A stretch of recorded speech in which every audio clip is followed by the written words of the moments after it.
오늘 본문 말씀에 아버지의 마음을 자녀에게로 돌이키게 하고 자녀들의 마음을 그들의 아버지에게로 돌이키게 하리라 하는 말씀이 있습니다. 그렇습니다. 모든 것이 마음의 문제입니다. 여러분, 사랑한다는 말이 얼마나 많습니까? 그러나 딴에는 사랑한다고 하면서 실제로는 사람을 괴롭히는 사람들이 많습니다. 사랑하기 때문에 하면서 사람을 이용하고 사람의 마음을 아프게 하고 눈물을 흘리게 하고 심지어는 사람을 죽이기도 합니다. 사랑이란 마음의 문제입니다. 마음을 주고 받아들일 때 그것이 진정한 사랑인 것입니다. 사람은 사랑을 받고 사랑을 먹고 사람이 되는 겁니다. 사람은 밥을 먹고 사는 게 아닙니다. 실상은 사랑을 먹고 사는 겁니다. 사랑 없이는 살지 못합니다. 사는 게 아닙니다. 신구약 성경은 사랑의 책입니다. 하나님께서 인간에 대한 사랑을 고백한 책이고 사랑을 실천한 것을 기록한 책입니다. 66권 성경을 요약하면은 하나님을 사랑하고 이웃을 사랑하는 삶을 살아라, 그렇게 말씀한 겁니다. 하나님께서 우리를 구원하시기로 작정한 것도 우리를 향한 사랑 때문에, 그 아들 예수 그리스도를 십자가에 내어주신 것도 사랑 때문에. 그런데 이 사랑이 제대로 흘러가지 못하게 하는 것이 있습니다. 그것이 나의 이기적인 마음이요, 잘못된 사랑을 하도록 유혹하는 사탄이요, 그리고 사탄에 속한 세상 풍속, 세상 가치관이 참된 사랑이 흘러가지 못하도록 가짜 사랑을 하도록 하는 것입니다. 사탄과 세상은 하나님을 떠나게 하고 참된 사랑을 하지 못하게 합니다. 가짜 사랑을 하게 하는 거예요. 성경이 기록된 목적은 무슨 사회 정의나 경제 정의를 구현하는 게 아닙니다. 구원을 받아 하나님을 사랑하고 이웃을 사랑하는 것입니다. 현세적인 복을 받아서 출세하고 성공하는 것이 아닙니다. 예수님을 통해서 병을 고치고 돈을 벌고 명예를 얻고 권세를 얻는 것이 아닙니다. 구원을 받아서 하나님을 사랑하고 이웃을 사랑하며 사는 것입니다. 교회를 크게 짓고 많은 사람을 모이게 하는 것이 목적이 아닙니다. 세상을 떠나서 깊은 산에 살면서 오직 예수님의 재림만을 바라면서 사는 것이 목적이 아닙니다. 구원을 받아서 하나님을 사랑하고 이웃을 사랑하며 사는 것입니다.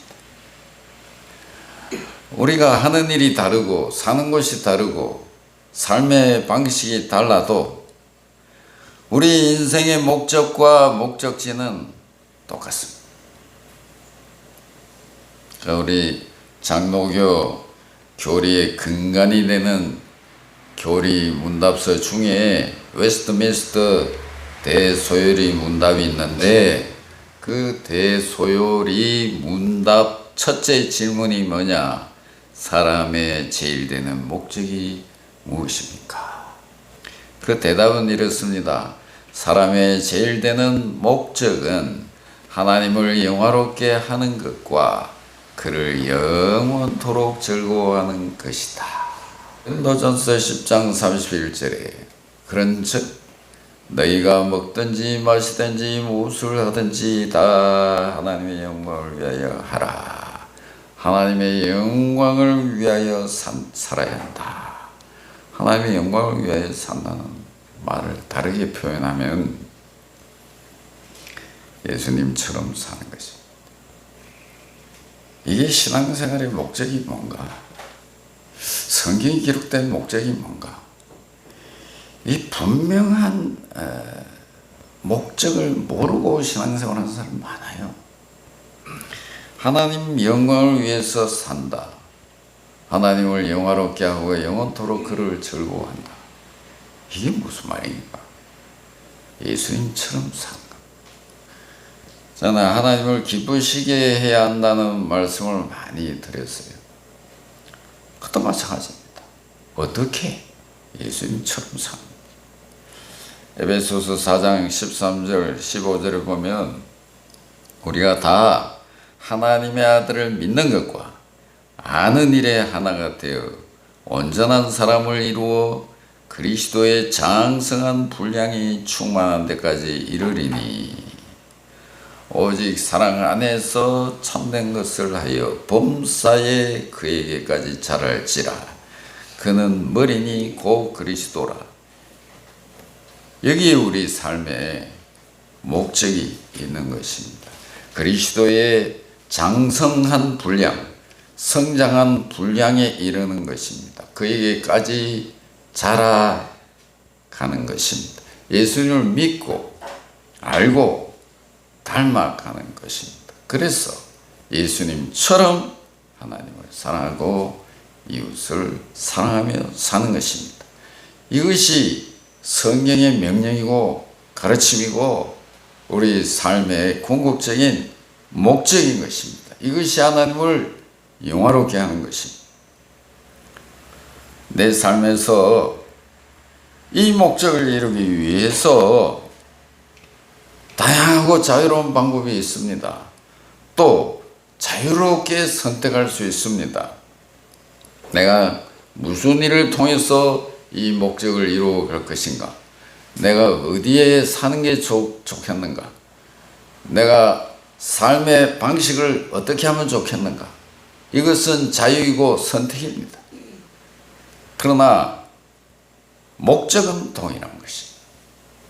예수님처럼 하나님을 사랑하고 이웃을 사랑하며 사는 것입니다. 어떤 길을 선택하느냐 보다 인생의 목적과 목적지를 알고 방향을 잃지 않는 것이 중요합니다. 내가 선택을 잘못해서 그래서 좀 힘들 수 있고 어려움을 당할 수도 있습니다. 그러나 목적과 목적지를 분명히 알고 있고 그 방향을 놓치지 않고 살아가고 있다면 그는 잘 살고 있는 겁니다. 성공적인 신앙생활을 하고 있는 겁니다.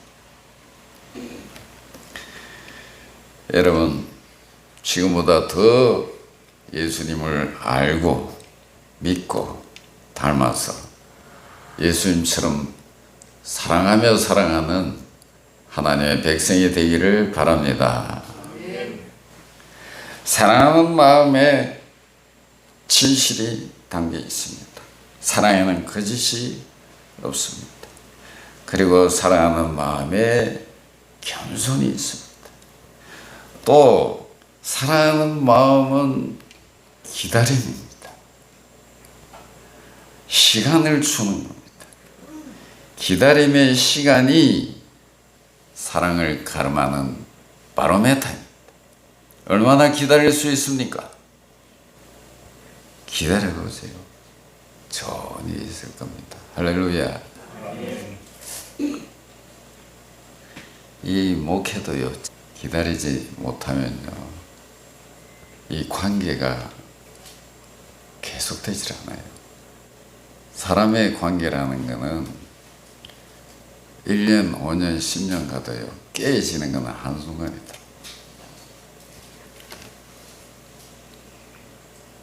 신앙생활을 왜 저렇게 하지? 좀 이렇게 하라고 내가 몇 번이나 얘기했는데, 내가 설교를 도대체 몇 번 했는데 왜 저 모양일까? 아유, 기다리지 못하니까. 그분의 신앙의 수준은, 그 단계는 그 정도면 되었잖아 말이야. 좀 더 기다려주자. 기도하고 예수 그리스도의 장성한 분량에 이르도록 섬기는 겁니다.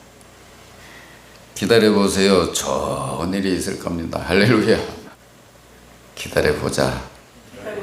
좋은 일이 있을 거야. 그리고 사랑은 행복입니다. 여러분, 사랑한다는 말을 우리가 많이 하잖아요. 그러나 그 말이 과연 어떤 의미가 있을까? 그래서 누가 그런 말을 했어요. 말보다는 중요한 것이 그 사람의 눈빛이다, 마음이다. I am so happy because of you. 나는 너 때문에 행복하다. 이 말보다 아름다운 말이 없대요. 이 말보다 감동적인 말이 없답니다. 사랑한다는 말 첫마디보다도 너 때문에 내가 행복하다.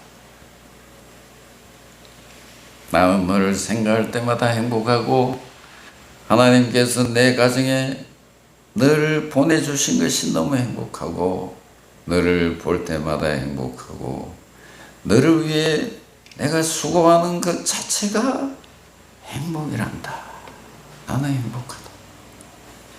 생각해 보세요. 이 나 때문에 행복하다는 사람을 왜 만나고 싶지 않겠습니까? 만나는 것이 즐겁고 행복한 것입니다. 그러나 만날 때마다 너 왜 태어나가지고 나를 이렇게 힘들게 하니 왼수야? 나 때문에 도저히 살 수가 없다. 이렇게 말하는 사람을 왜 만나겠어요? 여러분, 사랑이 뭐냐? 사랑은 행복입니다. 나는 당신 때문에 너무 행복합니다. 옆에 분들 한번 얘기해. 뒤에 사람한테 얘기해. 시작.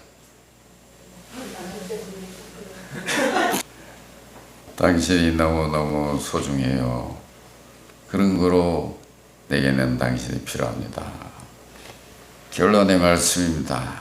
여러분, 돈을 얻었는데 자식을 잃어버린 사람들이 많습니다.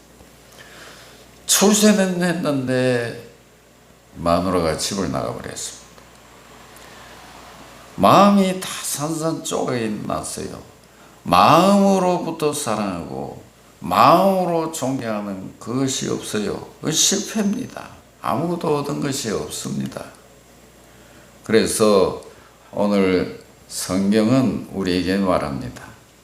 아비의 마음이 자녀에게, 자녀의 마음이 아버지에게로, 마음과 마음의 진실한 만남, 거기에 천국이 있고 거기에 성공이 있다.